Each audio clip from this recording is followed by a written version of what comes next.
Buenos días, hermanos.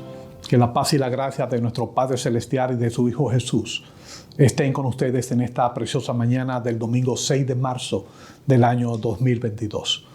Hoy entraremos en la cuarta exigencia de Jesús, pero antes oremos al Padre. Hoy Dios, Padre bueno, ante tu presencia alabamos tu santo nombre. Seguimos orando hoy, Señor, para que tu voluntad sea dada en el conflicto y guerra de la nación de Ucrania. Protege tu pueblo, Señor, con tu providencia y muéstrales el camino a la paz, que no es otro que Cristo Jesús. Agradecemos hoy por este día, por lo bueno y lo malo, por lo dulce y lo amargo, que el perdón abunde en nuestro corazón. Oramos en el nombre poderoso de tu Hijo Jesús. Amén, amén y amén.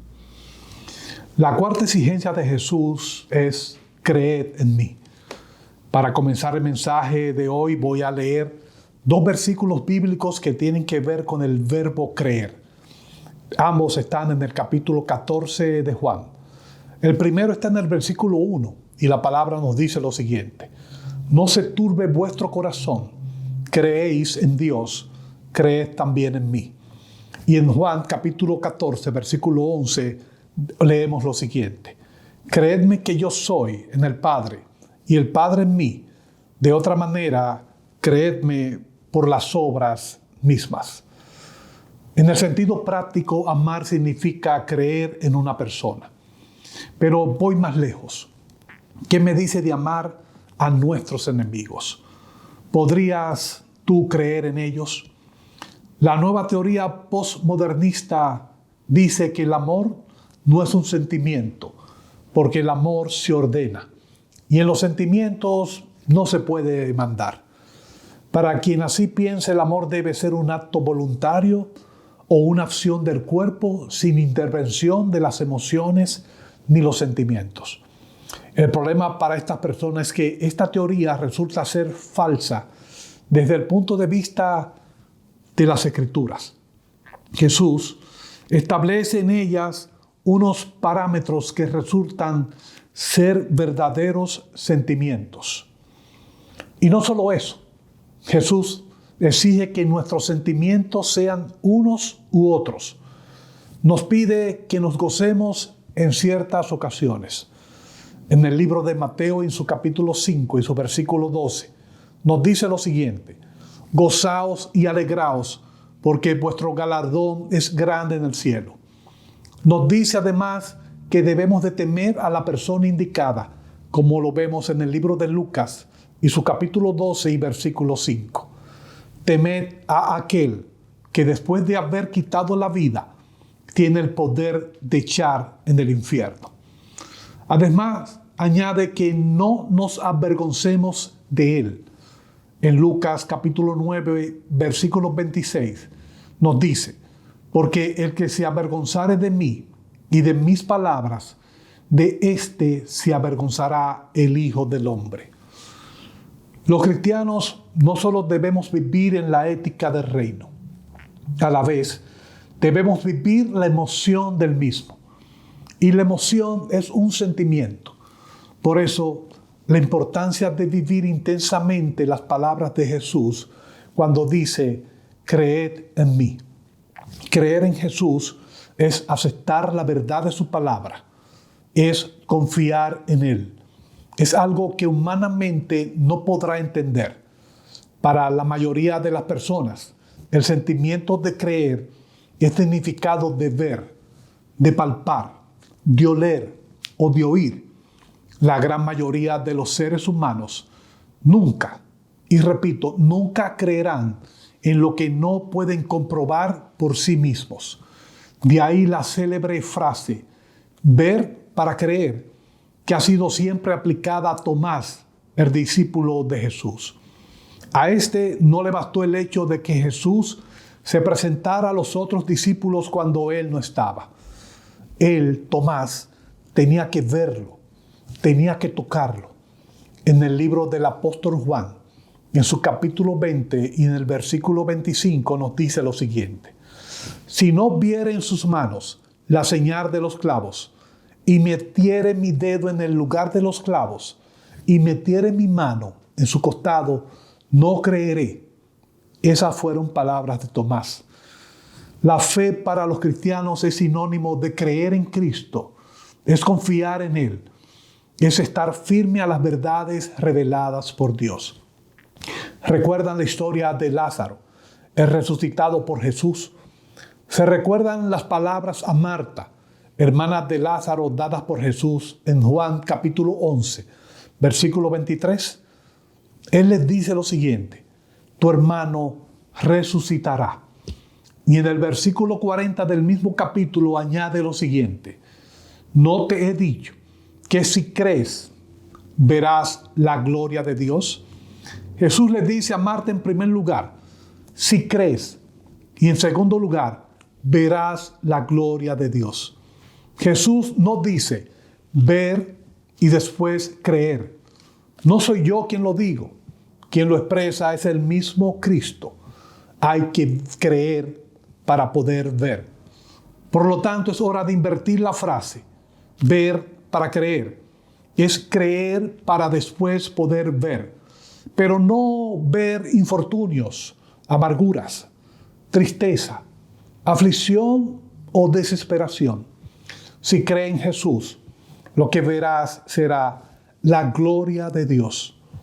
Pero la pregunta es la siguiente: ¿por qué creer en Jesús?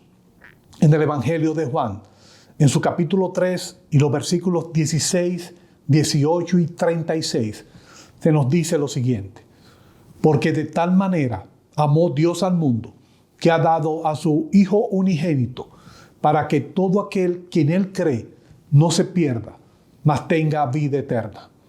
Porque no envió Dios a su Hijo al mundo para condenar al mundo, sino para que el mundo sea salvo por Él. El que cree en Él no es condenado, pero el que no cree ya ha sido condenado porque no ha creído en el nombre del unigénito Hijo de Dios.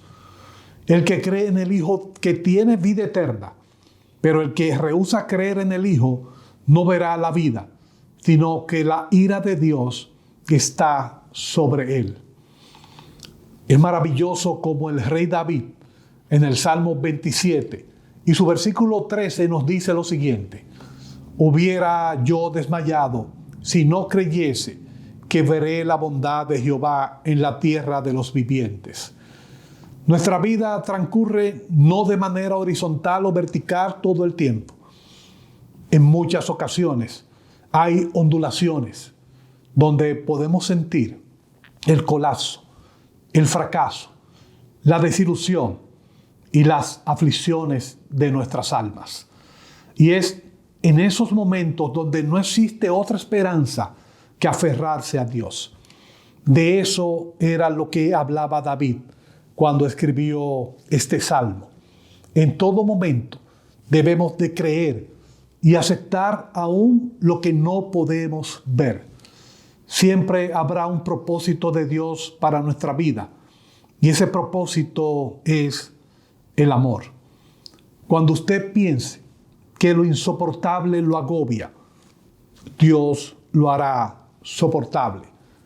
Cuando la oscuridad llene su corazón, Él, el Todopoderoso, con su poder hará resplandecer un rayo de luz que lo guiará hacia una nueva esperanza, que es Cristo Jesús.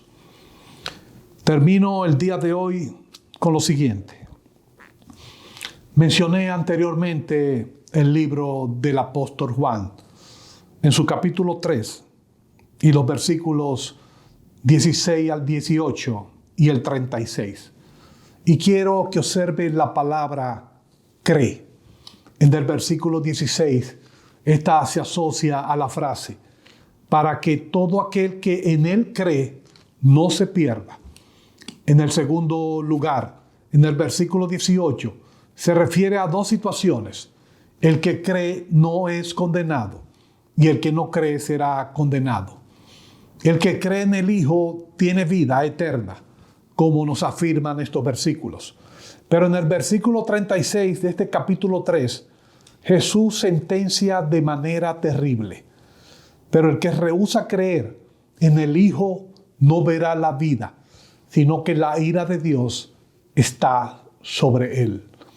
Sin embargo, la buena y sorprendente verdad es que Dios ha enviado a su Hijo al mundo no para aumentar esta condenación, sino para rescatarnos de ella. Y la manera en que Jesús nos rescata es asumiendo la condena, muriendo en nuestro lugar.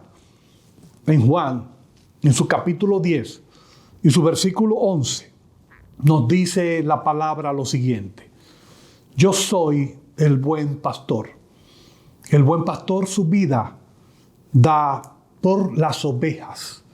En otras palabras, la muerte de Jesús fue deliberada, fue intencional. Él dio su vida por nosotros.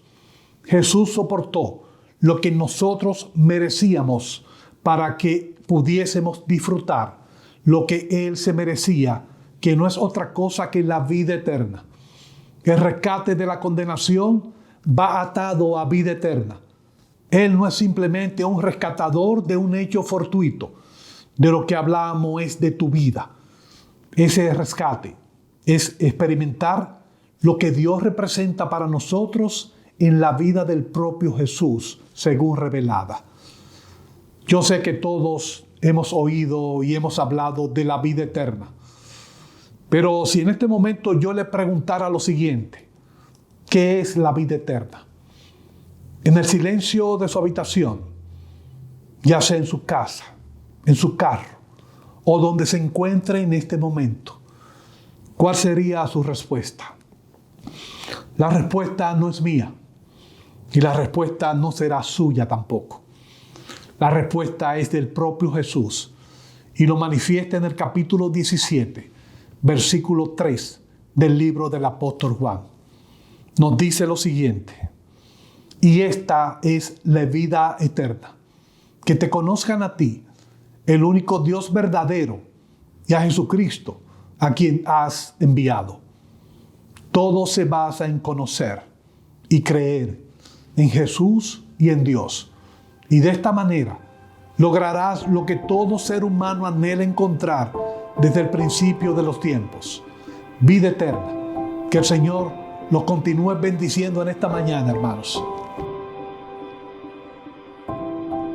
Mi Dios y Padre eterno, autor de la creación, poderoso. Tu Espíritu intervino, el Verbo se encarnó, Cristo tu Salvador.